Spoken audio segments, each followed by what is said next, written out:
હસ્તાક્ષરનું અક્ષય પાત્ર. તેના 68 ગ્રંથોમાંથી ઉદ્ધૃત કરેલ વિરાટ વિશ્વની ભવ્ય યોજનામાં થતા સુખ દુઃખની અનુપ્રેક્ષાઓનો સંપુટ પરમ ભદ્રંકર સુખ દુઃખનો આવિષ્કાર ભાગ 8. તેની પ્રસ્તાવનામાં પરમ પૂજ્ય આચાર્ય શ્રી મનમોહન સુરીશ્વરજી એવં પરમ પૂજનીય આચાર્ય શ્રી હેમપ્રભ સુરીશ્વરજી મહારાજ સાહેબ લખે છે, સુખ દુઃખ મન માન આણીએ ઘટ સાથે રે ઘડિયા, ટાળ્યા તે કોઈના નવ ટળે રઘુનાથના જડિયા.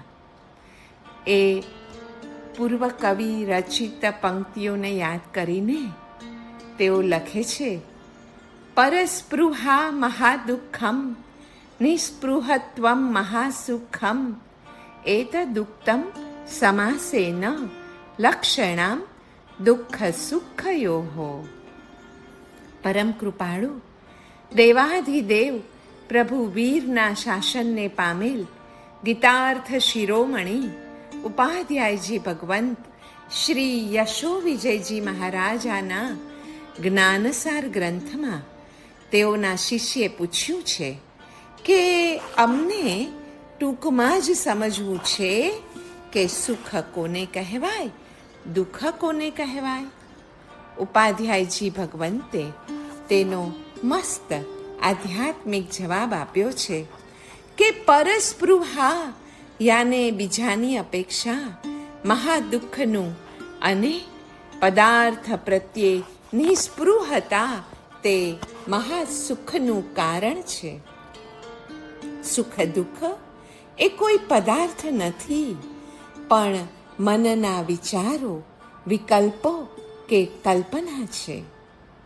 દાખલા તરીકે શેરીનું કૂતરું આખી રાત ભસ્યું તે ત્રાસરૂપ લાગ્યું, પણ સવારે ખબર પડી કે ચોરો તો આવ્યા હતા પણ કૂતરા ભસ્યા તેથી સૌ ચોરો ભાગી ગયા.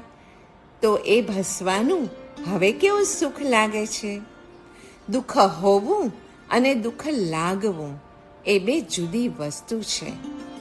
સુખ જગતમાં નથી, હૃદય કે મનમાં ચાલતા અભિપ્રાયમાં છે.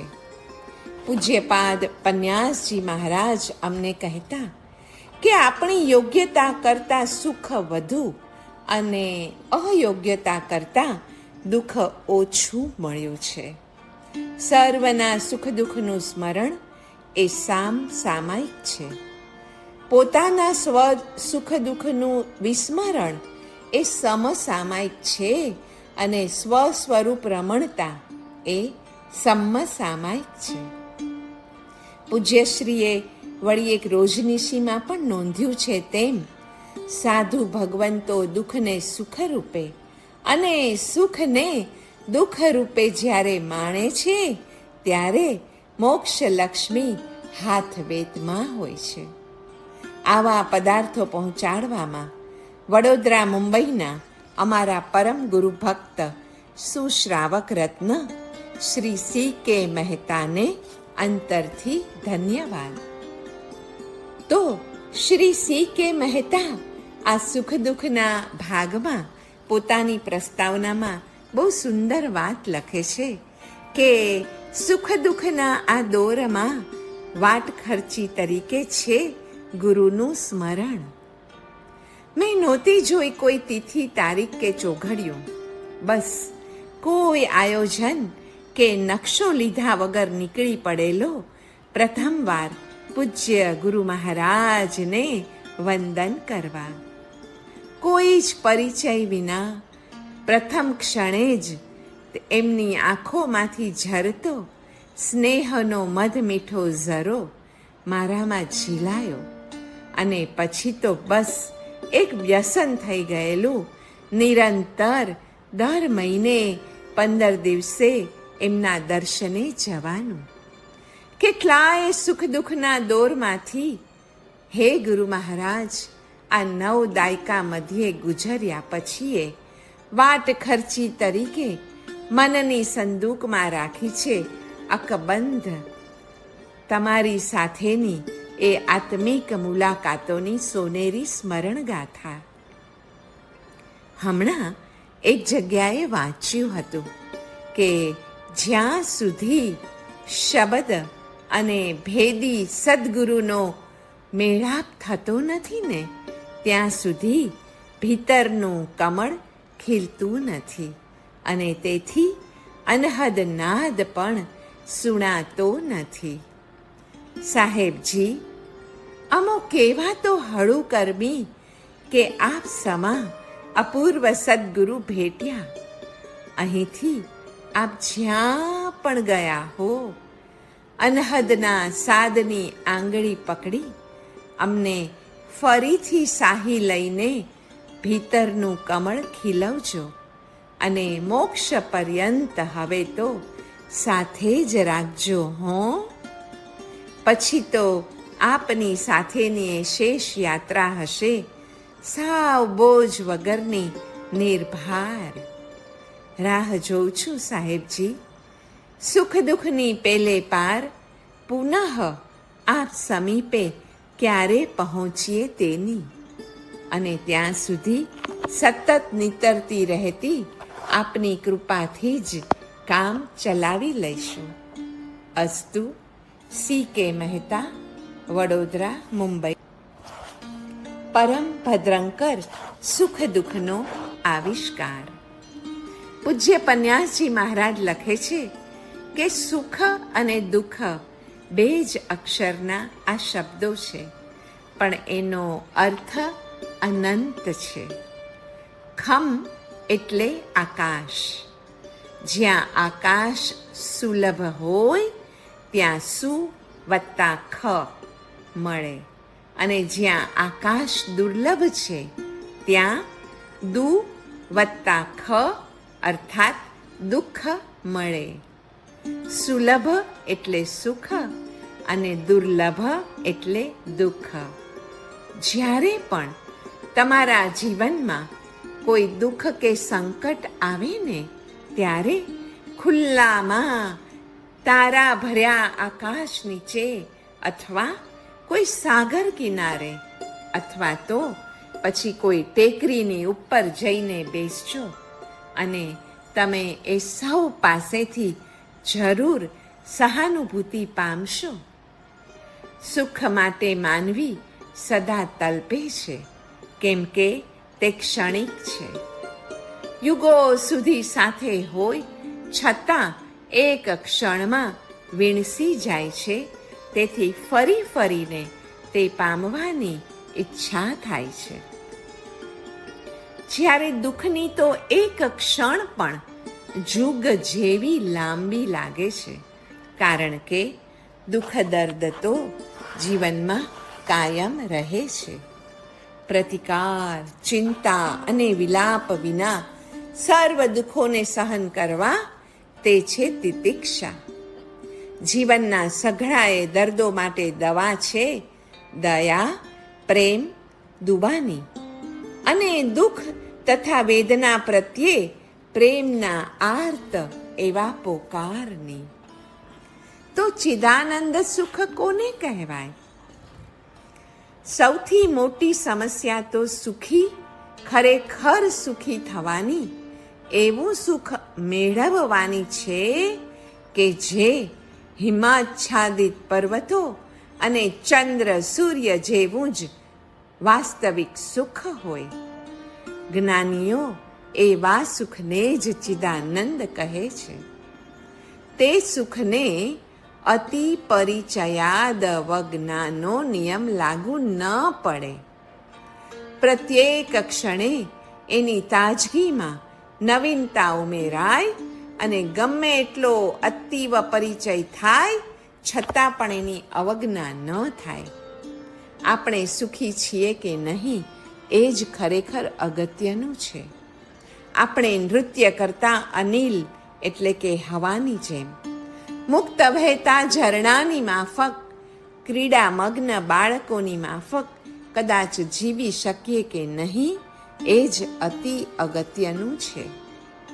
પર્વતો અને સરિતાઓની પેલે પાર, તારાઓ અને ચંદ્રની, સ્થળ અને કાળની પેલે પાર, શબ્દો અને વિચારોની પણ પેલે પાર રહેલ ચિદાનંદના માર્ગે આગળ વધવું એ જ મનુષ્ય જન્મનો ઉત્કૃષ્ટ લાભ છે. આત્મવિદ પુરુષ શોકને તરી જાય છે. આપણે પણ એ રીતે શોકને તરી જવો જોઈએ.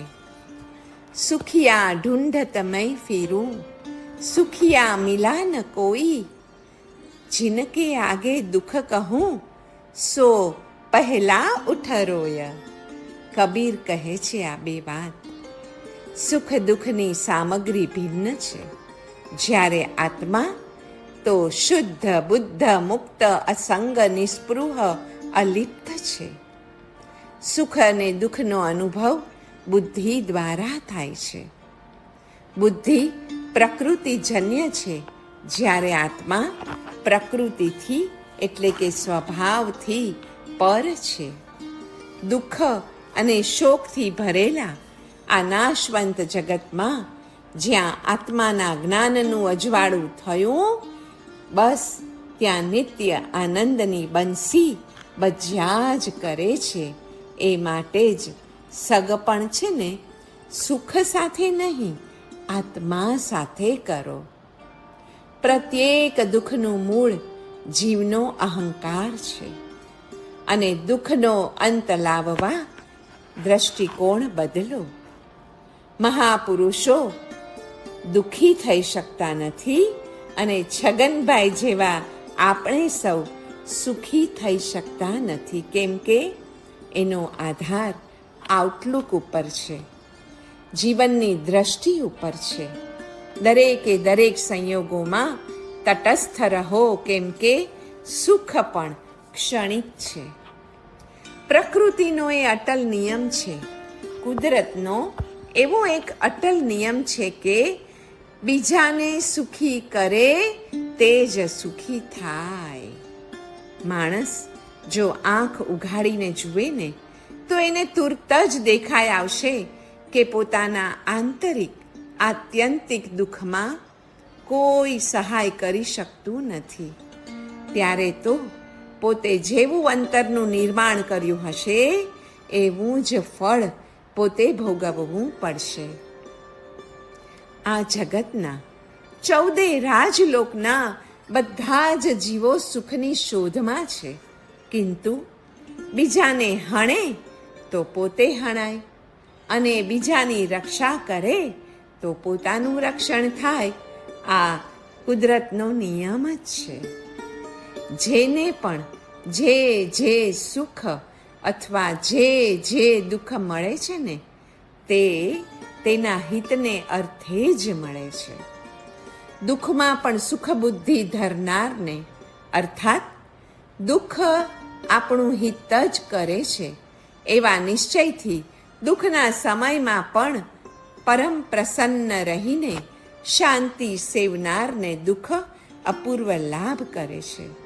અને જે સુખ પોતાની પ્રાપ્તિથી કોઈ પણ પ્રકારના વિકારને ઉત્પન્ન કરતું નથી, તેવા સુખને તે પાછું પરિણામ રૂપે આપે છે.